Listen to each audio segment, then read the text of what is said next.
My name's Ed Piskor, I'm Jim Rugg. and today we're going to be talking about some Trevor Von Eeden Batman. A very important Trevor Von Eeden Batman comic for me personally because it was my first Batman comic, and I actually had to buy it a couple times over. Now everybody knows this Trevor Von Eeden Batman annual, and it's awesome. But we're not talking about that one here today because we're talking about the one that I never hear anybody talk about ever. You hit me to this one, Ed. This was new to me a few months ago, and very exciting to find it on your recommendation. This came out, Batman number 401, 1985-86, I believe. And yeah, it's weird. Like the date isn't in the indicia here, but this is copyright 1986. I was 3 years old. I was approaching 4 years old, and I had it when I was a little boy. This is like what I'm talking about, where I would read comics, and this is a direct market comic, but I pulled mine right off the stands. Not this issue. I had to buy it again because that other, the first one I got, read it to tatters, man. Yeah. Read it to freaking tatters. But this exact one I probably bought when I was like 7 or something, 8 years old. So I've been keeping it cherished, but it's kind of all here. It's a complete story. It's a good Batman tale. It has Robin in it. And the artwork is what speaks to me. I have to imagine that Trevor had to like churn this out pretty fast, man. I don't know what the circumstances were. Perhaps if we ever get him in front of the hot lights, we'll ask him, because it's not standard Trevor Von Eeden, and it looks like he's going right back, pulling from like the golden age of Batman. Do you detect like a Toth influence? I do, absolutely. And I've read interviews with him. I think Von Eden's an amazing cartoonist, and his stuff is very original stylistically. So, he does talk about a few influences, but I haven't seen Toth come up in anything. But it does feel like some Toth, especially I think it's an adventure story. Alex Toth has a Batman story with I want to say with Black Canary, but now I think I'm actually conflating two stories. But it does remind me of that very much. Yeah, when I think of Toth, like it would be scenarios like this, like with like some of the acting and very spare kind of drapery, spare kind of camera views. But then I almost think I see Jaime. It does look like Jaime there.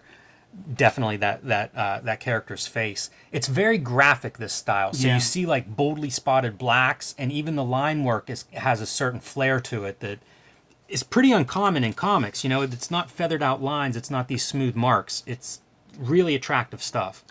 I still draw a lot of characters where like I don't let you see the whites of their eyes, and I got it from like this right here because as a little boy, it confused me, it scared me, and I couldn't draw convincing eyes like in my own day to day. But like if I could just draw like a couple black shapes like that, like it sort of worked out, and I still do that.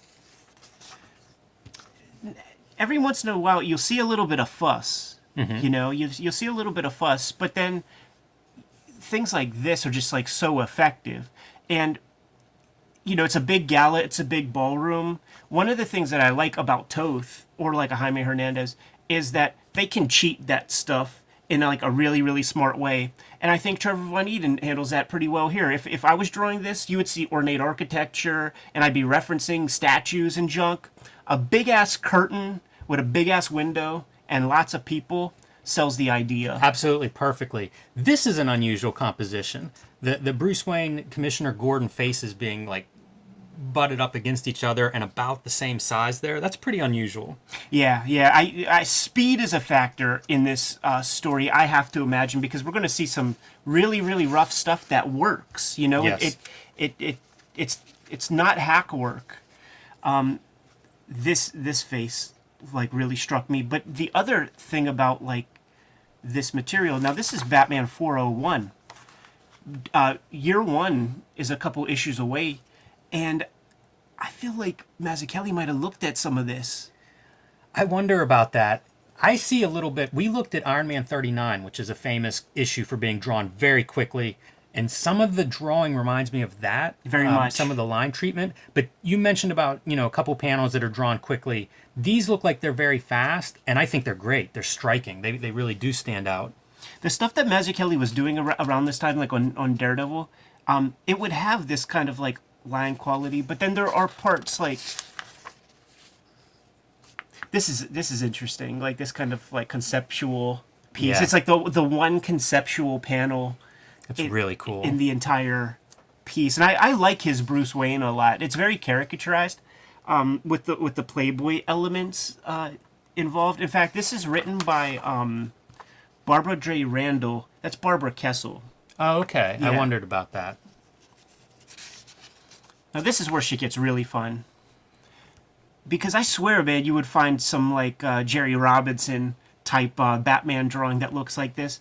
He's abiding by normal human proportions, so this is a guy in a costume, and this is like a guy who's 8 heads tall and not far from, he's a little bit more defined than an Adam West, but this is not super heroic in the way that you imagine superhero comics to be. This is a great sequence too of Bruce Wayne looking this way, looking forward, looking this way. He's basically turning as you go through this sequence. And Von Eeden, the way he populates the backgrounds are really good. He doesn't leave you an inch to see any background, and there frankly is very, very little background to this thing, but the designs on the characters are always pretty fun. There we go, standard fight sequence, man, but so spare, and he's making this stuff up. Like, this is not really referenced, and I like that. I would like a little bit more of that in superhero comics. It's great directional devices. And one of the interviews I read with Trevor Von Eeden, he says specifically, like, he thinks of illustration as staging and reproducing things and getting the lighting right and being very meticulous. Whereas comics, it's like inventing it in your head. It's making stuff up, which speaks to what you just said, Ed. And I agree with you. Like, there is something about that made up feeling of comics that remind me of the comics I grew up loving that, we see less of that. I think there's a lot of illustrators in comics nowadays. Yeah. But clearly, what you're describing is something Trevor Von Eeden has described in interviews in regards to his work and coming out of his imagination. Look at that gun right there. It's stuff like that it's like, it works. It's a gun. It's not a Colt 45 or whatever, but like, that's fine. Now, this page, to me, this is a fun one, man, because we got this shot inside the Batmobile. Yeah, classic. And it's like, it's very simple. This is like a 6th grade art school, like, you just learned how to use vanishing points kind of Batmobile.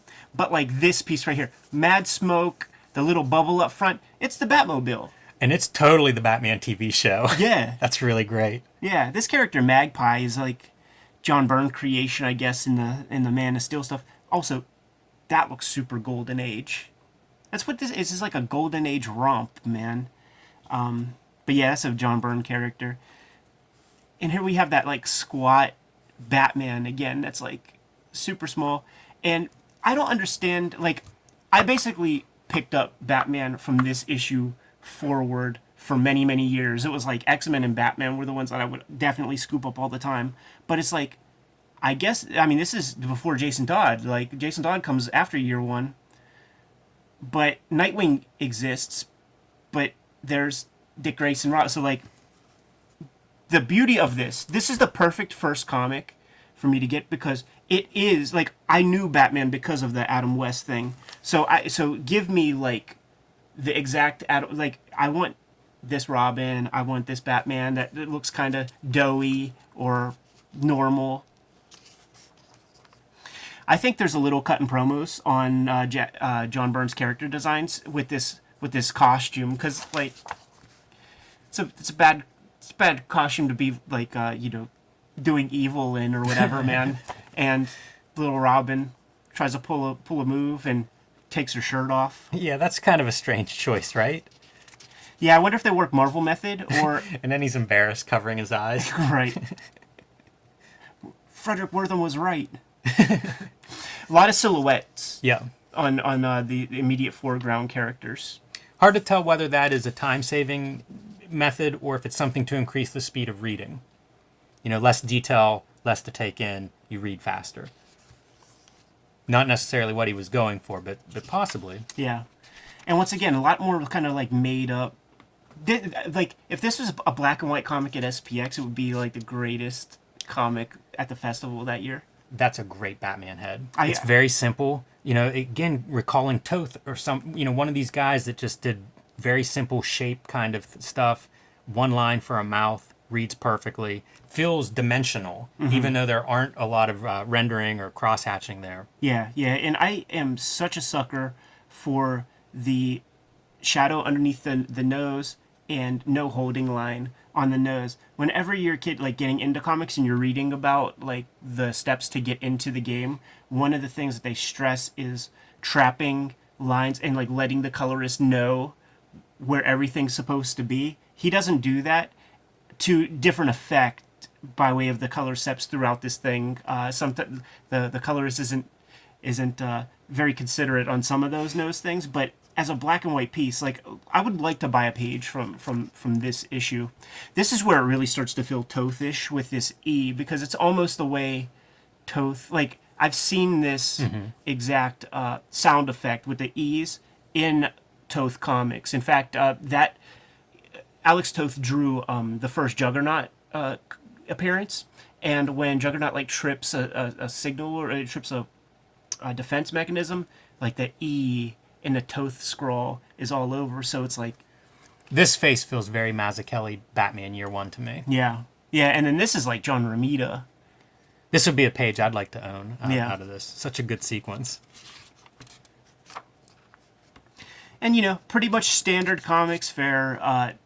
They figure out how to bypass the lasers by using mirrors and junk, and the whole conceit of how the caper is pulled off. It's like Magpie is going after jewels that have, like, bird names. So that's the detective work that James Gordon couldn't figure out, but Batman pops into the room and is like, oh, it's this, man. So, like, that corresponds with the Adam West stuff. Yeah. But as far as I can tell, like this is the best first Batman comic for a young dude to read. Like, perfect. Love this image. I do too, and once again harkens right back to Golden Age storytelling. One of the things that Trevor Von Eden's really good at is design and composition, and you'll see it in lots of his comics. It's on display, and I think that's what you're seeing here. You know, this is just a really well composed page, panel, drawing, all of it, and I think that just maybe it's inherent, maybe he worked at it really hard, but his work is full of really, really strong design.